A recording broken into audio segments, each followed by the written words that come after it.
வேளாண்மை பல்கலைக்கழகத்தின் உறுப்பு கல்லூரியான வேளாண்மை கல்லூரி மற்றும் ஆராய்ச்சி நிலையம் குடுமியான் மலையில் சர்வதேச யோகா தினம் கொண்டாடப்பட்டது. இந்த ஆண்டு யோகா தினத்தின் கருப்பொருள் சுயம் மற்றும் சமூகம் என்பதாகும்.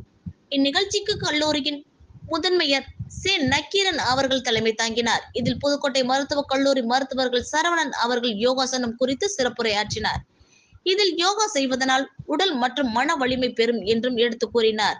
மேலும் பெண்களுக்கு அதிகாரம் அளிப்பது குறித்தும் எடுத்துரைத்தார்.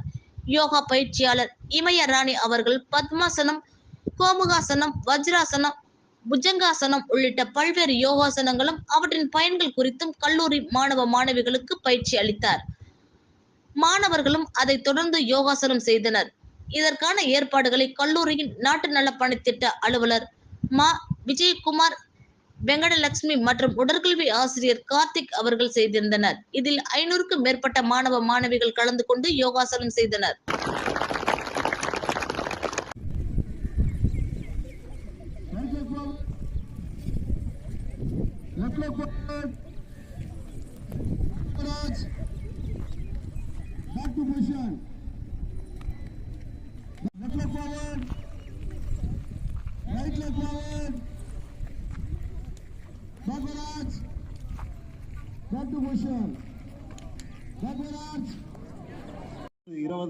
சொல்லிட்டு அந்த நம்பிக்கை நட்சத்திரம் காட்டிய உங்களையும் இன்று வணங்கி வாழ்த்தி இந்த நிகழ்ச்சியை தொடங்குகிறேன்.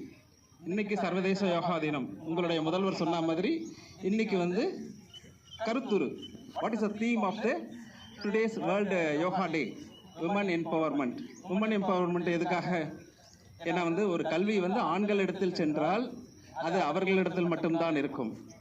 அந்த குடும்பத்திற்கு உபயோகமாக இருக்க வேண்டும் என்றால் நிச்சயமாக பெண்களுக்கு போய் சேர வேண்டும். பெண்கள் கல்வி இல்லாத வீடு இருண்ட வீடு, பாரதிதாசன் சொல்லுவார். அதனால பெண்களுக்கு கல்வி அளிக்க வேண்டும் அப்படின்னு சொல்லுவாங்க. அதுதான் இன்னைய யோகா டேவோட கருத்துரு. சரி, யோகா அப்படின்னா என்ன? எதுக்காக இந்த யோகாலாம் நம்ம பண்றோம் அப்படின்னு கேட்டீங்கன்னா, யோகம் அதற்கான அர்த்தம் இணைதல் அல்லது இனிமை காத்தல் அப்படின்னு சொல்லிட்டு பொருள்படும்.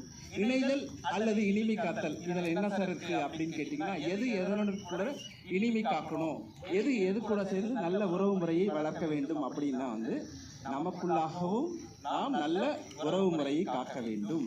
பிறகு சமுதாயத்துடனும் நல்ல இணக்கமான ஒரு உறவு முறையை நாம் வளர்த்து கொள்ள வேண்டும். பிறகு இயற்கையை மதித்து வழிபட்டு அதனுடன் ஒரு இணக்கமான சூழலை உருவாக்க வேண்டும் என்பதுதான் இந்த யோக பயிற்சியினுடைய நோக்கம். இப்ப தான் நான் என்ன சொன்னேன்? தான், சமுதாயம், இயற்கை அப்படின்னு சொல்லிட்டு சொன்னேன்.